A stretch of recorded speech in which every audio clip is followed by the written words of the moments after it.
Bonjour à toutes et à tous. Aujourd'hui, on va remonter le temps, sur près de 500 ans, pour résoudre une énigme fascinante. Comment les rois de France, qui au départ n'étaient que de petits seigneurs avec peu de pouvoir, ont-ils réussi à construire un État puissant et à devenir les véritables maîtres de leur royaume? C'est carrément l'histoire de la naissance de la France telle qu'on la connaît. Alors, prêt à mener l'enquête? C'est parti. Regardons notre première caisse à conviction. On est en 997. Hugues Capet vient de devenir roi. Mais attention, regardez bien cette carte. Son pouvoir réel est tout petit. Il ne contrôle directement que ce petit bout de territoire autour de Paris, le fameux domaine royal. Tout le reste, c'est aux mains de ducs et de comtes, qui sont souvent bien plus riches et bien plus puissants que lui. Et maintenant, attention les yeux, on fait un bond de presque 5 siècles. Nous voilà en 1483. La carte a complètement changé, vous avez vu? Le petit domaine royal a quasiment tout absorbé. Le royaume est unifié et les grands seigneurs ont dû plier devant l'autorité du roi. La transformation est juste spectaculaire. Alors voilà la grande question qui va nous guider. Comment est-ce possible? Comment est-on passé de cette carte toute morcelée à un royaume unifié? Comment le roi a-t-il réussi ce tour de force sur une période aussi longue? C'est ce qu'on va décortiquer ensemble. Allez, on attaque la première partie de notre enquête. Même si au début le roi a peu de terres, il a des avantages que les autres n'ont pas. Des sortes d'atouts secrets, de super pouvoirs qui vont tout changer. Le premier atout, et c'est sans doute le plus important, c'est le sacre. Imaginez un peu la cérémonie dans la grande cathédrale de Reims. On ne fait pas que poser une couronne sur sa tête. C'est un rituel religieux qui fait du roi l'élu de Dieu sur terre. Et ça le place immédiatement au-dessus de tous les autres seigneurs. Il est sacré, personne ne peut dire qu'il est son supérieur. Pour piger le deuxième atout, il faut parler de la féodalité. C'est le système qui organise toute la société à l'époque. En gros, des seigneurs, qu'on appelle les vassaux, jurent fidélité à un seigneur plus puissant, leur suzerain. Et en échange de cette fidélité, ils reçoivent une terre, qu'on appelle un fief. C'est tout un réseau de promesses et de liens personnels. Et ce système, il forme une sorte de grande pyramide. Et tout en haut de cette pyramide, qui est-ce qu'on trouve à votre avis? Eh oui, le roi. En théorie, il est le suzerain de tous les suzerains, le chef de tous les chefs. Au début, c'est surtout sur le papier, il n'a pas encore la force de l'imposer, mais cette position lui donne une légitimité que personne d'autre n'a. Bon, maintenant qu'on a vu les avantages du roi, passons à la deuxième partie. On va voir comment les rois vont utiliser ces atouts pour faire quelque chose de très concret, agrandir leur territoire, ce fameux domaine royal qui était si petit au début. Cette frise chronologique, elle est super parlante. On part du tout petit domaine du Capet.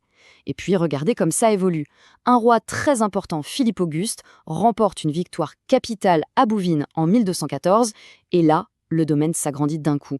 Et le processus continue, siècle après siècle, ça grignote du terrain, jusqu'à Louis XI qui finit le travail. Alors, comment ils s'y prennent, concrètement? Ils ont plusieurs techniques. La guerre, bien sûr, comme à Bouvines. Ils sont aussi très malins, ils organisent des mariages stratégiques avec de riches héritières pour récupérer leurs terres. Parfois, plus simplement, ils achètent des territoires. Et enfin, ils ont une arme redoutable. Si un vassal ne respecte pas son serment, le roi peut lui confisquer son fief, et ça calme tout le monde. Avoir beaucoup de terres, c'est une bonne chose. Mais pour vraiment les contrôler, il faut autre chose.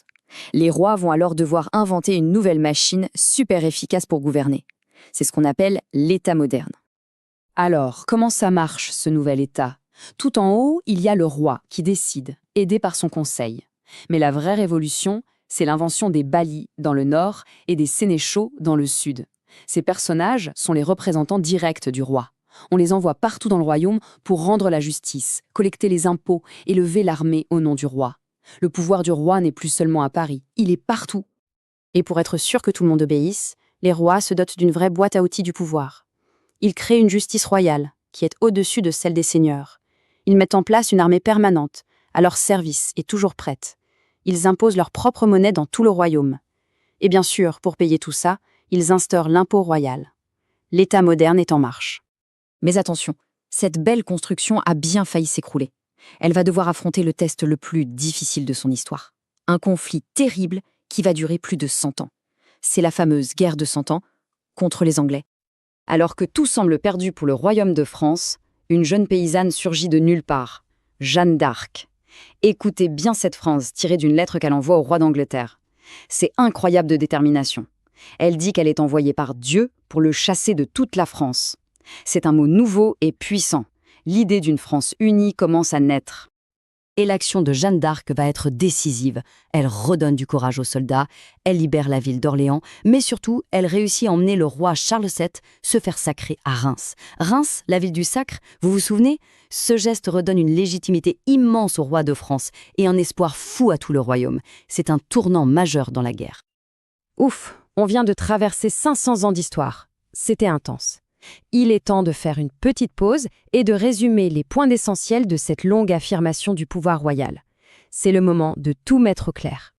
Ce tableau résume tout parfaitement. En 500 ans, on est passé d'un roi qui est juste un seigneur comme les autres à un véritable maître du royaume. D'un territoire minuscule à un pays presque unifié. Et d'une autorité très limitée à un État centralisé avec une administration et une armée qui lui obéissent. Le changement est radical.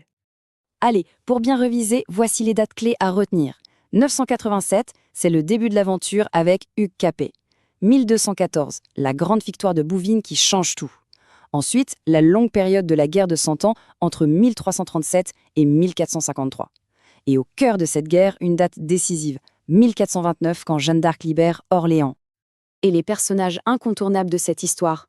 On a Hugues Capet, le fondateur, Philippe Auguste, qu'on pourrait appeler le grand agrandisseur, Charles V, le grand organisateur de l'État, Jeanne d'Arc, la sauveuse de la monarchie, et enfin Louis XI, celui qui met la touche finale à l'unification du royaume. Et pour finir, les 3 mots-clés à avoir absolument en tête. Le sacre, cette cérémonie qui rend le roi supérieur à tous. Le domaine royal, son territoire personnel qui ne va cesser de s'agrandir. Et enfin, l'État moderne, c'est-à-dire tous les outils, l'administration, l'armée, les impôts que le roi crée pour tout contrôler.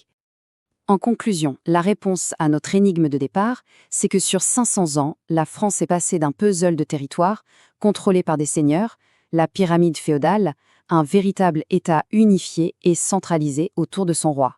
La France a complètement changé de visage. Et tout ça, ça nous laisse avec une question pour la suite de l'histoire. Maintenant que le roi a tous les pouvoirs, qu'il est le maître incontesté du royaume, jusqu'où son autorité va-t-elle aller? Eh bien, c'est le début d'une nouvelle ère, celle de la monarchie absolue. Mais ça, c'est une autre histoire. Merci beaucoup d'avoir suivi cette plongée dans l'histoire de France. Si cette analyse vous a plu et vous a aidé à y voir plus clair, n'hésitez pas à laisser un petit pouce en l'air et à vous abonner pour ne pas rater la suite de nos aventures. À très bientôt!